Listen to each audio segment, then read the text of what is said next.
You think Jesus can do anything right here in Las Vegas, Sin City? I believe that what God is doing is He's creating an eternal testimony. And what we know is when we can come together under a spirit of unity, nothing will be impossible. Hello, Las Vegas. Welcome to another episode of Las Vegas United. I'm your host, Aaron Pino, and I'm so glad that you're joining with us today.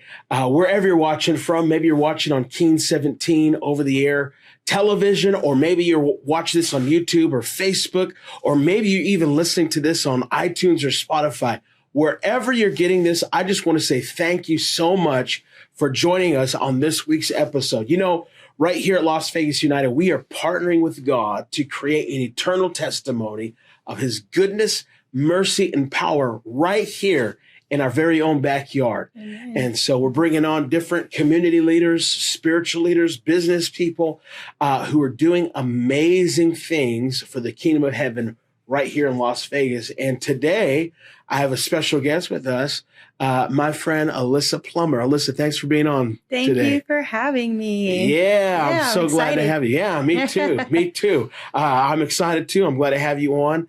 Before we get into letting everyone know what it is that you do here in Vegas and how they can be a part, tell everyone a little bit more about yourself, your name, how long you've been in Vegas, all that good stuff. Well, I moved here when I was 8 years old.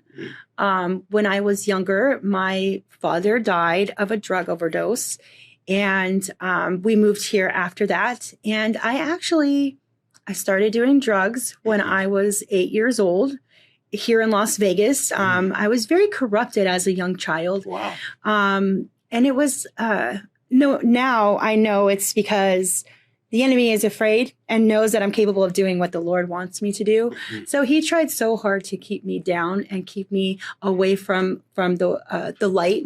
Mm-hmm. By the time I was 13, I ended up actually shooting myself in the leg, and I went to a place called Caliente Youth Center. It was an accident. It was an accident. I was playing with guns and that happened. But I went to Caliente Youth Center, and I learned that drugs are bad. It was the first time, And so at that point, I started getting to know who God was, and I really fell in love with Him. Yeah. And by the time I came out, and I was all for God. I was doing what He wanted me to do. And then I hurt my back. Mm-hmm. I hurt my back very badly. And I ended up actually on a whole different kind of addiction of pills, because the doctors just kept throwing them at me. And by the time I was 29 years old, I was taking about 30 pills a day. Wow. And I was so messed up in my head. I was spending like $1,200 a month on them. And then by the time that was all done, I had a whole week, and I had no money. I had no pills. So I would do the harder stuff so I wouldn't withdraw. And then of course that went on for about 15 years. And then I had my son, Preston. So now I had a kid and an addiction. And so I actually went a few years after my son was born, and my son's father died and overdosed. Wow. He overdosed in front of my son, and I knew that if I didn't stop, then my son was going to see me die too. And I didn't want that. I didn't want that for him. There was a whole chain now. My son's father overdosed. My dad overdosed. And I had to stop. Yeah. So I remember standing inside of my kitchen, and I was in so much pain because I had finally put the drugs down, and I could feel it. I wasn't masking the pain anymore. Yeah. So I had this shooting pain going down my leg, and I was crying out. I was like, how am I supposed to take care of my son like this? And I remember going to bed and waking up the next morning, and I had no pain. Wow. I had no pills. I had no drugs. And I had no pain. And it was the first time in over 15 years that happened. And I knew that God had healed me. And this was a chronic pain, like shooting down my leg. It was never a second of the day that I didn't have shooting pain going down my legs. So this was a miracle. He healed me. And I knew that I had to had to do something, but he didn't take away my addiction. So now I had no excuse. And so I just fought it. Every day, like when you have an addiction, it's right there. Sure. It's right at the top of your head, and you got to have it, and you'll do whatever it takes to get it. And I fought it. And it was so funny because now I kept finding it on the ground. And I'm just like, so the enemy just kept putting it in my way. Like the whole time I was getting high, never once did I find any drugs for, you know what I'm saying? Yeah. And since then I've found three different occasions. I found weed, I found coke, I've found pills, I found, you know what I'm saying? And I'm just like, and it was funny because like I would rip it up and I'd throw it in the trash can. And you better try harder than that because it's not gonna work. I'm not gonna give in. Yeah. And the last time I put a pipe in my mouth was September 27th of 2018. Come on, that's awesome. And I haven't looked back, and I don't miss it. Once I finally showed him that I was willing to do it his way, he's just turned my whole life around. And everything that I have done to this day, since that day that I put it down, has been walking with the Lord, and I can see his handprints everywhere. Wow. And the funny thing is I can see his handprints even when I was getting high. I could see he never left me. The word says, I will never leave you. I will never forsake you. And I can see that now. I can see it all over my life. There were times that I would be dead right now.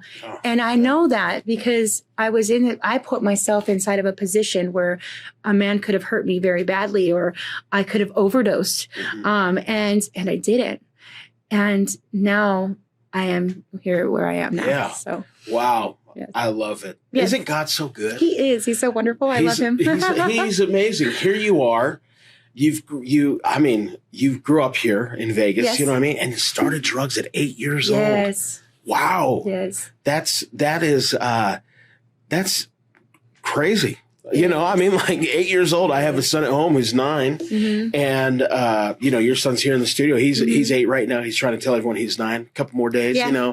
But man, to think our kids, starting drugs that early. That's I know, crazy. I look at my son and I'm just like, wow. I have to make sure that I'm teaching you now. And one thing I've realized that parents who do drugs have kids that do drugs. I first started getting high with my mom when I was 11. Wow. So now my mom's sober. My mom's, doing the right thing. But back then she wasn't. And so I was following along, you know what I'm saying? And along with all the other people that I was surrounded by. Yeah. And I have to say that I am so surprised that I've turned out the way that I have, and that the Lord has. When I was healed, I was so far in my addiction that I was like the homeless people that were yelling at the walls. Like I was being attacked by demons. I was hearing voices. And I have to say that I can't believe that I came from all of that to where I am right now. And I know that was God. And I just don't understand how people don't see that and hear it. Like I don't know how you don't feel his presence and see his fingerprints all over everything. But I guess if you're not paying attention, then it's very easy to miss it. Wow. That is true. Yeah. That's true. And I love to hear just the story of redemption for your life, because nobody is too far gone for God. That's right. That's right. I hear in your story, I think God wasn't looking at you and saying, oh my gosh, right? How dare this girl's over here doing this and that. He saw you as that little 8-year-old girl just needing help, needing a way out. Right. And the fact that he healed you, that he touched you, that it's been since 2018, that everything has rearranged in your life. I think that's just amazing at the power of God moving and working your life. And obviously, like how you said, like he healed me, but the addiction wasn't taken away. That was a process. Yeah, he made me do that. He made me do that. You know what I'm saying? Like, but he didn't leave me by myself to do it. He walked with me, and I could hear him. He would tell me, okay, this is the last time that you're going to smoke. And I would go and I would buy a pack of cigarettes. I would smoke one, and I would hear him say that, and I would throw it in the trash. And then an hour later, I would pull it out of the trash. And I was just like, wow, this is so bad. And, then I just started reading scripture, and I kept on reading the same verse. All things are lawful, but all things are not helpful. All things are lawful, but you shall not be mastered by any. And I was so mastered by those cigarettes. I was so mastered by the addiction. And so every time I just kept repeating that and repeating that. And I'm finally, after a good year of fighting it, I was able to finally just let it go. And now I don't look back. And it's funny because I'll wake up and I'm like, the first thing I do in the morning is not put a cigarette in my mouth. Yeah. Because that's exactly what I did for my whole life. I mean, I started smoking cigarettes when I was 8 years old. That's a very long addiction. Yeah. You know what I'm saying? Very long addiction. And so now I'm free. Yeah. That's awesome. I am. It's so awesome.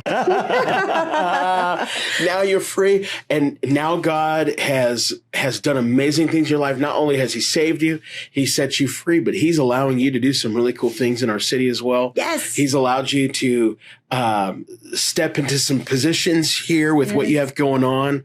Tell us a little about that. All right. So right after I got healed, I ended up breaking my ribs. Wow. On my son's toy chest, and my lungs collapsed. So I ended up in ICU. Okay. And they told me don't work for a year. So I literally spent a year in the Word. Wow. And, after that, I was praying to God. I was like, I want a job that will glorify your name, Father. And he kept showing me a woman's face. And so I went to her. She was an administrator at my church. I went to her and I was like, do you have a job for me? Because I keep seeing your face and I'm praying about it. And she goes, I don't have no job for you. And I'm like, I guess I'm wrong. And then a month later, she comes up to me. She goes, I have a job for you. I work at a radio station, and I have a front desk job for you, answering phones and taking money and invoices and stuff like that. And I was like, okay, great. I started off working like 20 hours a week, and I was making like $10 an hour. And for a whole year, and this is all during COVID and all of this other stuff, for a whole year, the manager, the GM at KKVV, Christian Talk Radio, he was telling me, you're going to be running this place. I need you to learn how to do it. And I'm just, oh, stop it. No. And then, joking around with him. And he goes, no, really, you're going to be running this place. And I'm like, okay. And about a week and a half before he was going on a vacation, he said, here, you're going to come and learn how to do this. And he showed me how to edit, and he showed me how to produce shows. And so I learned how to do that, and I learned how to build the log, which is what we air. And he went on vacation. When he came back, everybody got sick with COVID. Wow. Then he died. Wow. And while on his deathbed, he sent a message to the owners and said, oh, I want you to make Alysa the GM. And the owners did. Wow. Yes. So I went from the front desk girl to running the radio station. I went in front of everybody, and I know that was the Lord. He says, if you delight yourself in the Lord, he will give you the desires of your heart, right? This wasn't even a desire of my heart. I never thought about doing this. So he blessed me in a way that I know I had to be from him, because other people go to school to do this for 4 years. And I went through 1 week of training and became the manager. You know what I mean? Yeah. Like I before he showed me how to be a producer and how to edit and all that stuff, I learned how to answer the phone. Yeah. You know what I mean? So half of the equipment that was in there, I never even touched before. Wow. I had no idea how to use it. Now, that was last July. So now I am going to be, it's be a year now? Yeah. In a month? Yeah. Like, wow. Yeah. Wow. I mean, that's the goodness of God. Yes. I mean, really. Yes. Because that's something, like you said, you weren't even, delight yourself in the Lord who'll give you the desires of your heart. And you said it wasn't even a desire of your heart. Not even a little bit. That's just how God operates. Right. he wants to, I believe, Ephesians talks about he'll do far exceedingly above all that we can ask or think according to the power that works in us. And so he's the kind of God that just wants to blow our mind. Yes. He's the kind of guy that wants to go above and beyond. He went way above and beyond. Yeah. I mean, I think it's so incredibly powerful that your testimony of you coming out of what you came out of, needing a job, all this different stuff. And here you go, literally from the bottom to the top, right, to where here you are, you're managing this radio station that is reaching thousands of people. And it's because God's like, hey, I think Alysa can do this. Yes. And so he's allowed you to be in that position. I think that's great. Yes. Now, I have a show called A Time for Testimony, because I think it is so important for us to speak up. We have to start telling everybody what the Lord is doing, because there's so many people out there that need to hear it. And your testimony can bring that person to know Jesus. And so I'm all about testimony. I'm about getting as many people to do it. And it's like pulling teeth. I was like, why is this so hard? This is so hard, and it shouldn't be. And this show, A Time for Testimony, it airs every Sunday at 2:30 on KKVV, 1060 AM radio. And I want to make sure that more people are willing to give their testimony. So just like what you're doing, like you're letting me come here and do this. So I think that, thank you for that. Yeah, absolutely. But I'm also doing so many things with this station. It was so stuck in the 80s, and the 80s was great. I'm an 80s baby. So I love the 80s, but I think it's time to kind of like come forward a little bit. Just a little bit. Yeah. I know beforehand you're like, it was stuck in the 80s. I was like, you at least need to get to late 90s. That's what I mean? right. At least, let's come a little bit further along. Right. But yeah. Right. That's cool. So the Time for Testimonies, that's going well. Yes, actually. So I spend, and a lot of people think I'm crazy, but I didn't just give up cigarettes and alcohol and drugs. I gave up TV. I haven't watched TV, and July will be a year. I don't drink coffee anymore. I'm trying to do things in a way that I have no addiction and nothing at all. And so what I'm doing is I'm spending an hour. I wake up every day, and I've been doing this for a few years. I wake up every day at 5 o'clock in the morning, and I spend an hour with God. He says to give him our first fruits, right? So what I'm doing is I'm giving him the first fruits of my day every single day. And I'm trying to just know him, get to know him, because that's what he wants. He wants to have that relationship. He wants us to come together with him and bond with him. And I have to tell you that I'm so happy that I'm doing it, because I'm so close to him. I can hear his voice. I want others to hear his voice. A lot of people say they can't hear his audible voice. And I'm telling you, you can. If you spend that time with him, you can. And it's very faint, and but I can hear it. He tells me things like, he tells me I'm precious and I'm dearly loved, that I'm his child, that he loves me. You know what I'm saying? Like, I want others to hear that. Like you deserve to hear that. Everybody deserves to hear that. And it says in the word that he wants people who are going to worship him in spirit and in truth. And what that truly means is you're genuine, you're real. You really want to know him. You really love him. You really are giving him worship in your whole spirit. Your soul is worshiping and yearning for him. So I try to incorporate that in my show, and I spend the time that I'm reading in the morning, and I bring that out on A Time for Testimony. Wow. I would love to bring more people on there, but since it's so hard, I kind of started teaching. So yeah, there you go. So with you spending that time in the morning with the Lord and him speaking to you, isn't it the greatest whenever he just tells you like, hey, good job. It's like hey, he's hugging I love me. you. Yeah, it's incredible. Yes. I mean, it's not like you need, obviously God speaks to us through the word of God as well. And it's not like you need God to like every morning give you some life-changing, altering word like, I want you to move to Timbuktu and preach that, you don't need that. But I mean, whenever you spend time with the Lord and he just whispers to you like, hey, I really like you. Hey, you make me happy. Mm-hmm. Hey, I want, and like you're saying, like I've heard him speak those things to me as well. And it just does something for my inner person, for my inner man, where I just feel like, yes.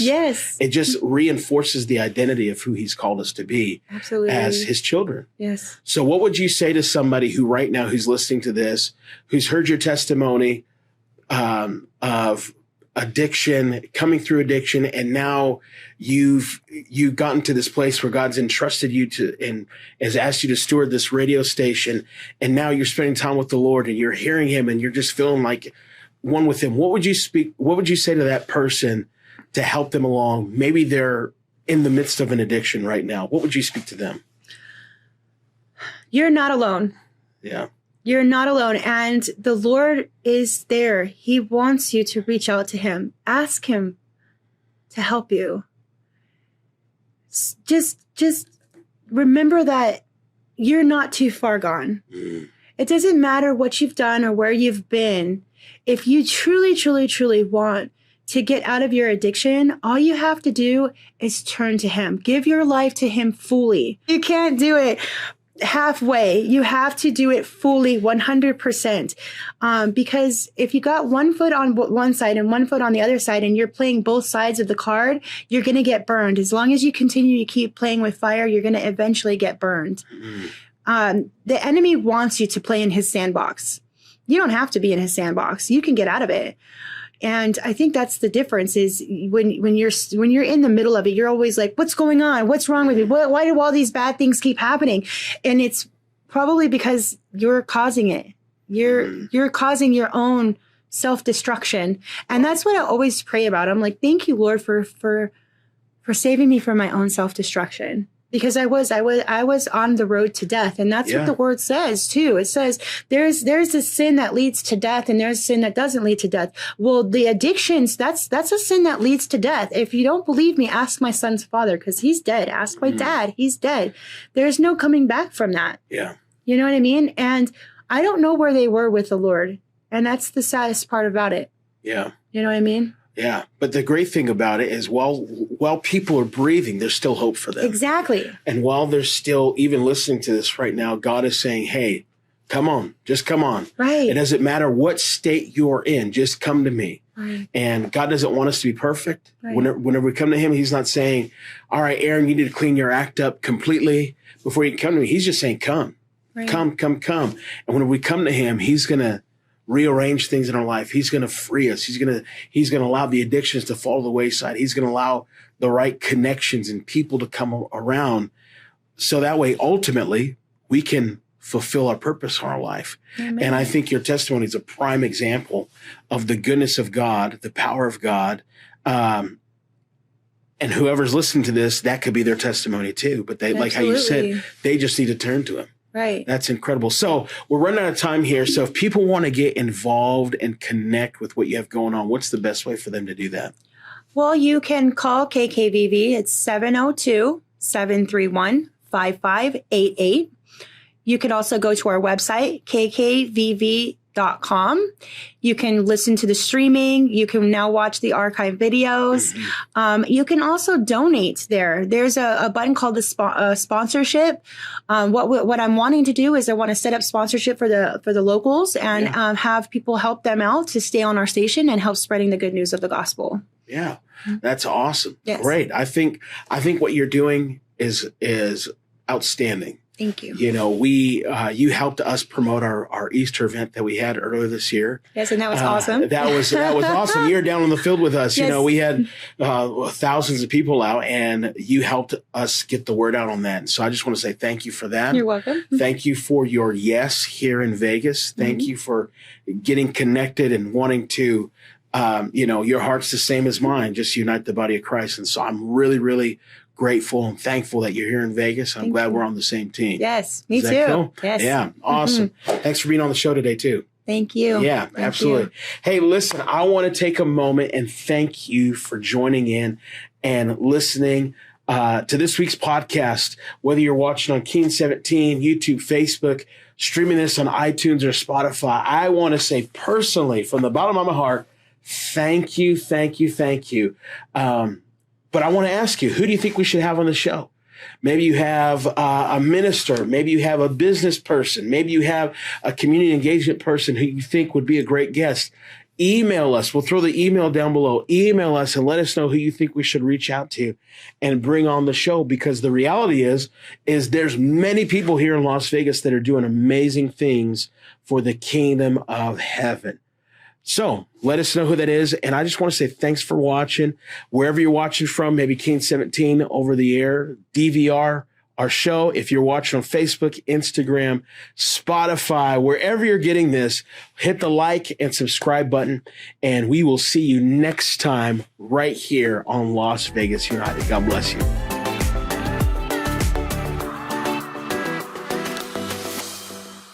Our show is hosted by Pastor Aaron Pino of Overflow Church. To learn more about him and his ministry, please visit overflowchurch.co. The guest this week is Alysa Plummer of KKVV Christian Talk Radio.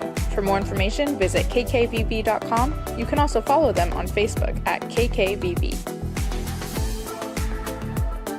Our show is directed by Javier Moreno. Production assisting by Julie Moreno. Edited by Javier and Jalen Moreno.